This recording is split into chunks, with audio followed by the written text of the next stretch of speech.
Welcome students, welcome to ज्ञान wisdom. ये हमारा सेकंड वाला पार्ट रहेगा। अकाउंटेंसी का हम एमसीक्यू कर रहे थे। फर्स्ट पार्ट मैंने आपको दे दिया था आज दिन में, तो उसको जरूर कंप्लीट कर लीजिएगा। सेकंड पार्ट अभी मैं आपको दे रहा हूँ। इसके अलावा 3-4 और वीडियोस के लिंक मैंने डिस्क्रिप्शन में दे दिया, उसको भी कंप्लीट कर लीजिएगा बिफोर गोइंग टू एग्जाम, ताकि आपका एग्जाम अच्छा से हो। ठीक है।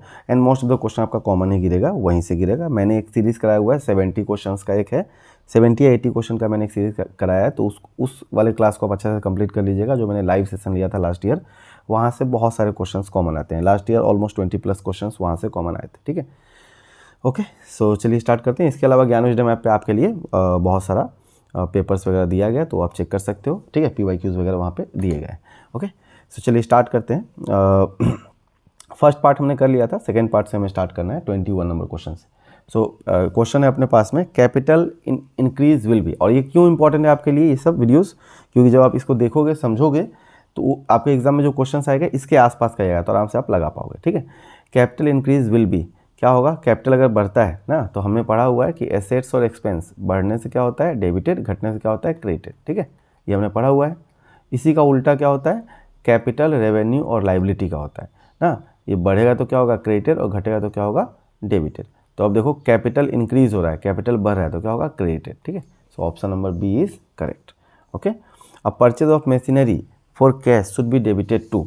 जब आप मशीन खरीदते हो तो एंट्री हम क्या डालते हैं? Machinery account debited to cash account. So debit किस में होगा? ये तो मशीन में होगा, so machinery account. Similar question, same question ही आपको एग्जाम में, कोई और एग्जाम में भी आपको दिखा होगा। मुझे लग रहा है कि मैंने सेम क्वेश्चन पहले भी कराया है। Cash withdrawn bye proprietor. अच्छा, जब हम कैश अगर विड्रॉ करते हैं, प्रोप्राइटर कैश विड्रॉ करता है, किस काम के लिए?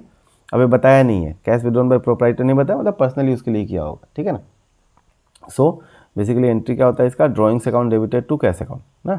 हालांकि यहाँ पे कैश विड्रॉ पे ज़्यादा स्ट्रेस दिया है, तो हमारा वैसे भी कैश क्या होगा? क्रेडिटेड होगा। तो यहाँ पर देखिए, कैश अकाउंट क्या होगा अपना? क्रेडिटेड। क्रेडिटेड पूछ रहा है तो इसलिए क्या होगा? Cash account. ठीक है, और अगर डेबिटेड पूछता है तो क्या होता है? Drawings account. Okay, find the correct statement. इसमें से कौन सा करेक्ट है? Credit decrease in assets, credit increase in expense, debit increase in revenue और क्रेडिट इंक्रीज इन कैपिटल। तो अभी अभी हमने जो किया था उसके हिसाब से ही करते हैं।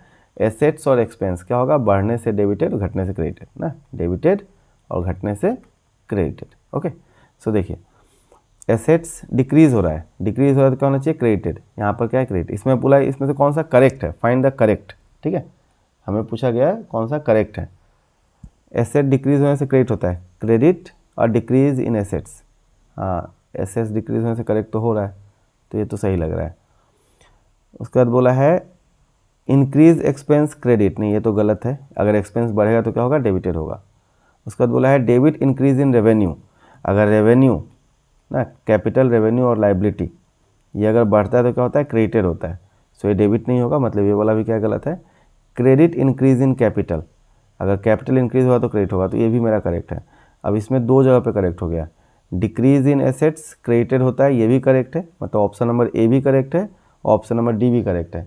तो इनको शायद क्वेश्चन देने में भूल हो गया। यहाँ पर ए और डी दोनों ही क्या है? अपना करेक्ट ही आंसर है। ठीक है, इसमें से किसी एक को बदल देना चाहिए, बट छोड़िए, हमें क्या करना है।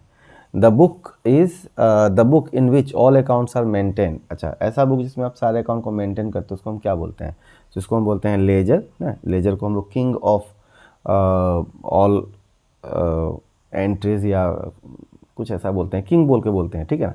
पहला बार ट्रांजैक्शन जर्नल में रिकॉर्ड होता है और दूसरा जो होता है हमारा लेजर में रिकॉर्ड होता है। हाँ, all accounts, king of all accounts. Okay, primary book बोलते हैं जर्नल को, और ये हमारा क्या है? सेकेंडरी बुक होता है। ठीक है, ये सब याद रखिएगा।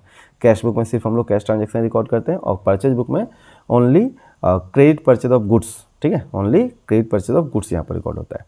ओके, सो अगर आप लोग सीरियस स्टूडेंट हो और क्लास 12 में अच्छी तरह से पढ़ना चाहते हो, तो आप हमारे ज्ञान विजडम बैच का आप रजिस्ट्रेशन स्टार्ट हो रखा है, प्री रजिस्ट्रेशन। तो उसके लिए आप गूगल फॉर्म को फिल कर सकते हो।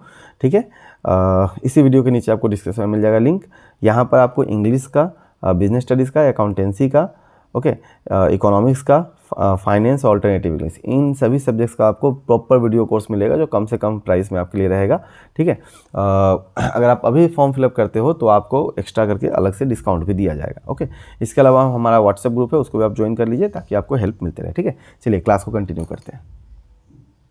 Okay, recording the transactions in journal is इसको हम क्या बोलते हैं, जर्नल में जब आप ट्रांजेक्शन आप डालते हैं उसको क्या बोलते हैं, जर्नलाइजिंग ही बोलेंगे, ठीक है ना। और जब हम ट्रांजेक्शन को जर्नल से लेजर में डालते हैं उसको क्या बोलते हैं, लेजर पोस्टिंग बोलते हैं, ठीक है। तो इसका आंसर सी नंबर होगा। Goods purchased on cash are recorded in, cash book में रिकॉर्ड होगा, अभी भी हमने बात किया था, ठीक है ना। सेल्स बुक में क्या रिकॉर्ड होता है, credit sale of goods.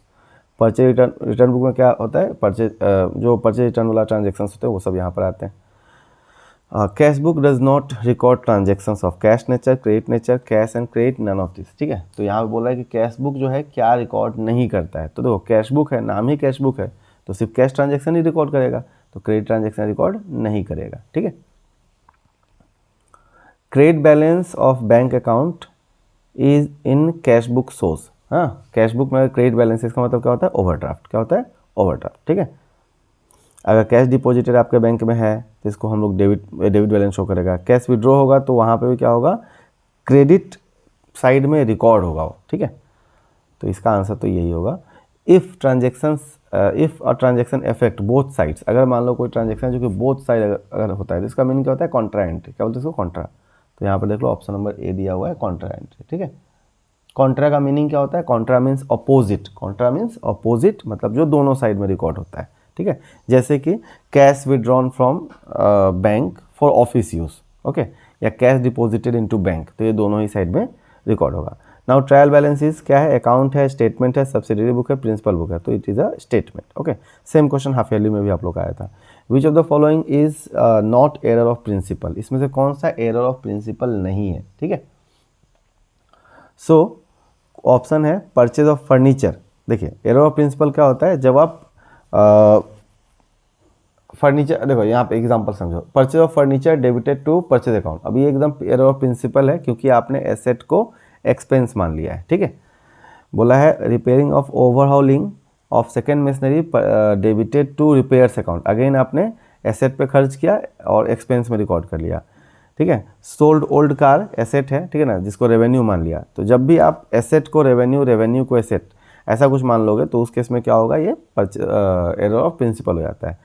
Cash receive from Manoj posted to Saroj, अब ये जो है ये हमारा क्या है, एरर ऑफ प्रिंसिपल नहीं है, ठीक है। So option number C. तो इस टाइप के क्वेश्चन भी आपको दिया जा सकता है कि जहाँ पे आपको टाइप्स समझना होगा कितने तरह का एरर होता है इसके अकॉर्डिंग, ठीक है। ये हमने पहले वाले वीडियोज़ में भी बात किया हुआ है, तो उसको आप अच्छा देख लीजिएगा, वहाँ पे हमने सारा बात बताया हुआ है। If wages are paid for installation of new machinery then it is debited to wages account, debited to wages account, it is, अच्छा ये क्या है, ये आपसे पूछ रहा है, ठीक है। ये आपसे पूछ रहा है कि अगर आपने वेजेस पे किया है इंस्टॉलेशन ऑफ मशीनरी में, तो बेसिकली एंट्री क्या होना चाहिए था, machinery account debited to cash, but आपने क्या किया, इसको वेजेस में डाला है ना, तो ये किस तरह का एरर होगा, error of commission, error of principle, error of compensating errors, या फिर ओमिशन। तो ओमिशन का मतलब तो कम्प्लीटली भूल जाना होता है, तो ये तो है नहीं, ठीक है ना। कॉम्पनसेटिंग एरर्स वो सारे एरर्स होते हैं जो कि एक दूसरे को कॉम्पनसेट कर देते हैं, मतलब कि आपका ट्रायल बैलेंस में वो फाइंड आउट नहीं किए जाएंगे, तो यहाँ पे ऐसा भी केस नहीं है, ठीक है। नाउ एरर ऑफ कमीशन मतलब wrong amount, wrong side, wrong account, ये सब, तो ये भी यहाँ पर नहीं है। एरर ऑफ प्रिंसिपल होगा क्योंकि सिंपली आपने देखा है, अभी मैंने बताया था कि आपने खर्च किया मशीनरी पे और डाल रहे हो एक्सपेंस में ना। सो जब आप कैपिटल एक्सपेंडिचर को रेवेन्यू एक्सपेंडिचर, रेवेन्यू एक्सपेंडिचर को कैपिटल एक्सपेंडिचर बना दोगे तो क्या होगा, हमारा एरर ऑफ प्रिंसिपल होता है, ठीक है। तो ये इजीली पता चल जाएगा।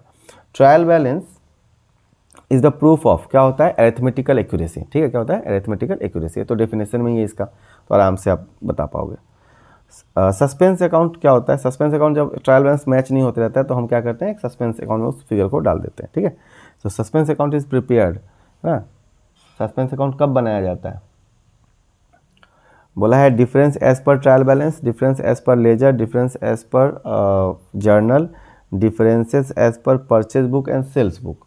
सो इसका आंसर क्या होना चाहिए, differences as per trial balance. Trial balance में जैसे डिफरेंस आएगा तो वहाँ पर क्या होता है, सस्पेंस अकाउंट में ट्रांसफर किया जाता है फिगर को, ठीक है। Depreciation is a non cash asset, cash, credit, कौन सा एक्सपेंडिचर है, तो डिप्रिसिएशन जो होता है उस वहाँ पे कैश नहीं होता है, नॉन कैश ट्रांजेक्शन होता है, ठीक है। तो इसलिए नॉन कैश इसका आंसर होगा simply, okay. Depletion term is used in the case of, depletion terms हम लोग कहाँ पे, डिप्लीट होना मतलब घट जाना, तो देखो फर्नीचर घटेगा डिप्रिसिएशन कहलाता है, मशीनरी घटेगा डिप्रिसिएशन, कॉपीराइट अगर घटेगा तो इसको एमोर्टाइजेशन कहते हैं, माइंस अगर घट रहा है तो उसको क्या बोलते हैं, डिप्लीशन कहते हैं, ठीक है। ओके, लास्ट ईयर इससे रिलेटेड एक और क्वेश्चन आया था हाफ ईयरली में शायद आप लोगों का, देखिएगा ऐसा क्वेश्चन बनता है। विच of the following which is not a factor affecting amount of depreciation, इसमें से कौन सा है जिससे डिप्रिसिएशन के अमाउंट को कोई इफेक्ट नहीं पड़ेगा। पहला बोला है कॉस्ट ऑफ एसेट्स, इससे तो पड़ेगा ही पड़ेगा। Depreciable cost, useful life, abnormal loss, तो एबनॉर्मल लॉस का डिप्रिसिएशन से कोई लेन देन नहीं होता है, तो ऑप्शन नंबर डी हमारा करेक्ट होगा, ठीक है। बाकी तीनों का ही है। Which is the type of reserve, इसमें से कौन सा रिजर्व है। जनरल रिजर्व भी एक रिजर्व होता है, स्पेसिफिक रिजर्व भी हो सकता है, कैपिटल रिजर्व, तो ऑल ऑफ द अबव भी होगा इसका, ठीक है, क्योंकि हर सबका सब क्या है, रिजर्व ही है। नेक्स्ट बोला है for creating provision, provision for doubtful डेप्ट का क्रिएट करना है तो उसके लिए एंट्री क्या होगा। बैड डेप्ट account debited to sundry debtor, नहीं, नाम तो डाउटफुल डेप्ट है तो बैड डेप्ट का तो काम ही नहीं है, यहाँ पे हटाओ इसको। PL to provision, provision to sundry debtor और ऑल ऑफ देम, क्या हम सारा लगा सकते हैं, नहीं। देखिए बैड डेप्ट जब डायरेक्ट आप जब प्रोविजन क्रिएट करते हो तो आप क्या करते हो, पीएल में ट्रांसफर करते हो। एंट्री हम क्या मारते हैं, PL account debited to provision for doubtful डेप्ट, ठीक है, क्योंकि प्रोविजन क्रिएट हो रहा है तो ये क्रेडिटेड होगा, ठीक है। So basically PL to provision होना चाहिए था, PL to provision option number B correct है हमारा, ठीक है। So this was all about. उसके अलावा ये पेपर था इन लोगों का, तो ये आप कंप्लीट देख लीजिए, स्क्रीनशॉट ले लीजिए, उसके अकॉर्डिंग आप पढ़ते रहिए। चलिए इस टाइप का क्वेश्चन मैंने अपने वाले क्लास में कराया था कि आनंदा बरुआ ऑनर है कंपनी का, if the capital is 90,000 and liability is 35,000 at a certain total assets, ठीक है। तो हमने पढ़ा हुआ है कि एसेट्स इज इक्वल टू क्या होता है, कैपिटल प्लस लाइबिलिटी। कैपिटल कितना है 90,000 और लाइबिलिटीज़ कितना है 35,000, दोनों को जोड़ देंगे तो कितना हो जाएगा 1,25,000, ये क्या हो गया, इनका टोटल एसेट्स हो गया, ठीक है। ऐसा क्वेश्चंस भी आप लोगों को दिख सकता है। बाद बाकी तो थ्योरी है, आप लोग देख लो, ये सब जो मैंने इंपॉर्टेंट क्वेश्चंस दिए वहीं पे है, उसका भी मैंने दे दिया आप लोगों को, लिस्ट दे दिया है, वीडियो इसी के नीचे आपको मैंने डिस्क्रिप्शन में दे दिया, तो उसको आप कंप्लीट कर लीजिएगा, ठीक है। उसके अलावा एक कैश बुक दिया गया है जो नॉर्मल सा था, ओके, इसमें कुछ ऐसा है नहीं जो नया चीज़ हो, जो हमने किया है वैसा ही है। उसके अलावा एक जर्नल एंट्री इसमें दे दिया है, नॉर्मली जर्नल नहीं देता है बट इसमें जर्नल दे दिया है। तो कॉमर्स बिजनेस विद कैश क्या होगा, cash to capital. Bought goods from Mitali store तो purchase to Mitali stores. Paid rent by cheque तो rent to bank. Withdrawn from bank for office use so cash account debited to bank account. Cash deposited to bank, bank to cash, ठीक है। और इन दोनों में से ये दोनों क्या है, कॉन्ट्रा एंट्री है। अगर कैश बुक बनाने देता तो ये क्या होता है, कॉन्ट्रा एंट्री होता है, ठीक है। अच्छा, उसके अलावा एक ट्रायल बैलेंस दे दिया है, हाँ, तो ट्रायल बैलेंस ये शायद बुक का ही कॉमन वाला ही है, हाँ ये बुक का ही है, ठीक है, कॉमन है, ये पहले आया हुआ है, एक्चुअली बुक का नहीं है, पहले आया हुआ है, ओके। देन प्रोविजन के ऊपर क्वेश्चन हमने ऐसा क्वेश्चन हमने किया हुआ है क्लास में, जिन लोगों ने क्लास किया था, ठीक है, तो इसमें कुछ नया चीज़ नहीं है। इसके अलावा एक फाइनल अकाउंट आपको दे दिया है, यहाँ पे पीएल और बैलेंस शीट ही पूछा होगा मेरे ख्याल से। Prepare trading PL and balance, अच्छा सारा चीज़ पूछ लिया है। कितने मार्क के लिए दिया है ये, 63। इसका मार्क्स पता नहीं चल रहा है मुझे, लेकिन मेरे ख्याल से ये शायद ऐसा है, तो फिर नहीं पता चल रहा है। 5 मार्क्स का ही पूछा होगा, आजकल 5 मार्क्स का ही पूछ रहा है, ठीक है। So this was all about the paper. I guess आपको ये सारा बात समझ में आ गया। कोई भी डाउट, कोई क्वेश्चन हो तो आप बोल सकते हो। व्हाट्सएप ग्रुप है हमारा, उसको आप ज्वाइन कर लीजिए। अच्छा, अब एक बात मैं बताता हूँ, जो लोग यहाँ तक वीडियो देखे हो तो मतलब आप सीरियस स्टूडेंट हो। सो आप लोगों के लिए क्लास 12 का रजिस्ट्रेशन स्टार्ट हो गया है, क्लास 12 का रजिस्ट्रेशन स्टार्ट हो गया। तो आप चाहो तो क्लास 12 के लिए अभी से ही प्री रजिस्टर कर सकते हो, जिसका बेनिफिट आपको बाद में मिलेगा, ठीक है। आपको स्पेशल डिस्काउंट दिया जाएगा। इसी वीडियो के नीचे डिस्क्रिप्शन में लिंक है, उसको आप जरूर फिलअप कर देना, ठीक है, ताकि हमारी टीम आपको कांटेक्ट करके आपको एक अलग ग्रुप में ट्रांसफ़र कर दे और 12 का क्लास आप जल्दी से जल्दी स्टार्ट कर लो, ठीक है। चलिए बाय बाय, मिलते हैं अगले क्लास में एंड बेस्ट ऑफ लक।